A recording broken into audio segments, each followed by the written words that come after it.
Political icon of Pune हा कार्यक्रम दिग्गज कार्यकर्त्यांच्या सानिध्यात पार पडला।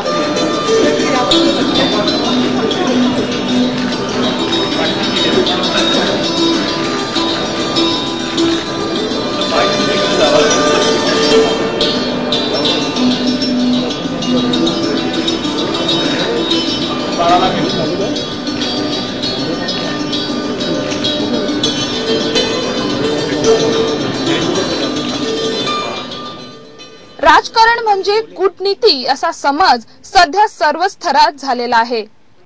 म्हणून चांगल्यांनी राजकारण करू नये असा सल्ला देखील बऱ्याच ठिकाणाहून मिळतो।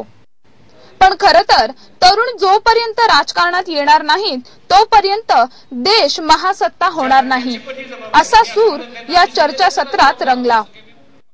यावेळी लोकमत तर्फे घेण्यात आलेल्या निबंध स्पर्धेच्या विजेत्यांना बक्षीस देऊन गौरवण्यात आले।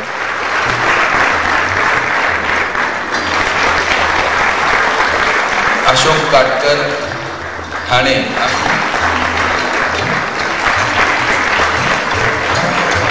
आकाश थोरात,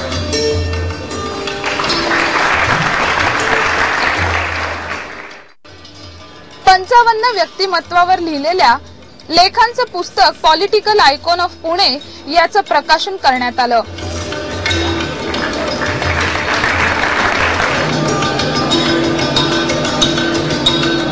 पुण्यामधल्या 55 राजकारणी व्यक्तिमत्वांची माहिती या पुस्तकामध्ये देण्यात आली आहे।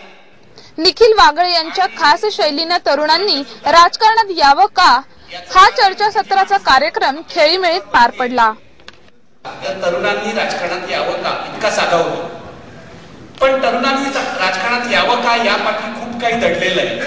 कशाला यावं का या राजकारणाचा इतका चिखल झालेला असताना खरोखरच तरुण येऊन काही फरक पडणार आहे का? मला इतकंच तुम्हाला विचारायचं आहे, तारुण्यामध्ये ज्या उर्मी घेऊन तुम्ही राजकारणात आल्यात त्या टिकल्यात का? तुम्ही समाधानी आहात का थोडीशी निराशा सुद्धा आली आहे? काय सांगणार? आणि माझ्या आयुष्यामध्ये तर मी पहिल्यांदा शिवसैनिक, नगरसेवक, महापौर, आमदार, मंत्री, विरोधी पक्ष नेता, उपमुख्यमंत्री असे की महापौर, ज्या प्रत्येक वेळेला जे आहे विरोधी पक्ष नेता असेल तर विरोधी पक्ष नेत्याचं कामच मुळे असं आहे की शासनात असलेल्या लोकांनी, सत्तेत असलेल्या लोकांनी चांगलं काय केलं, वाईट काय केलं, चुका काय करतायत, लोकांच्या भल्याचं काय आहे हे लोकांच्या समोर मांडणं, चुरकसपणे न घाबरता पूर्ण शक्तीने त्याचा विरोध करणं चुकीच्या गोष्टीचा हे विरोधी पक्ष नेत्याचं कामच आहे। समाजामध्ये जेवढा वाईटपणा आहे तेवढाच सर्व क्षेत्रात आहे असं त्यांचं म्हणणं आहे। त्यामुळे तरुणांनी जरूर राजकारणात यावं आणि त्यांच्या सांगण्याचा निष्कर्ष हा आहे की चांगल्या लोकांचा धडा घ्यावा। तुमच्याकडे बघितलं तरी एक तरुणपणा दिसतो, तडफदारपणा दिसतो, पण 2004 पासून या देशामध्ये जी चर्चा चालली आहे, विशेषतः राहुल गांधी राजकारणात आल्यानंतर, की 65% मतदार हे तरुण आहेत, 35च्या खालचे आहेत, तरी सुद्धा गेल्या 10 वर्षात देशातल्या परिस्थितीत काही फरक पडलेला दिसत नाही। तर प्रामुख्यानं युवा शक्तीने राजकारणामध्ये यावं ही जवळजवळ सगळ्यांचीच भावना आहे, सगळ्या कोणाची भावना नाही अशातला काय भाग आहे। परंतु एक गोष्ट निश्चित आहे की राजकारणाचं दुसरं नाव हे संघर्ष आहे आणि संघर्ष करण्याची ज्याच्यामध्ये पात्रता आहे किंवा संघर्ष करण्यासाठी जो कार्यकर्ता पुढे येईल तोच भविष्यामध्ये राजकारणामध्ये टिकू शकणार आहे, तो कोणत्याही पक्षाचा असू दे।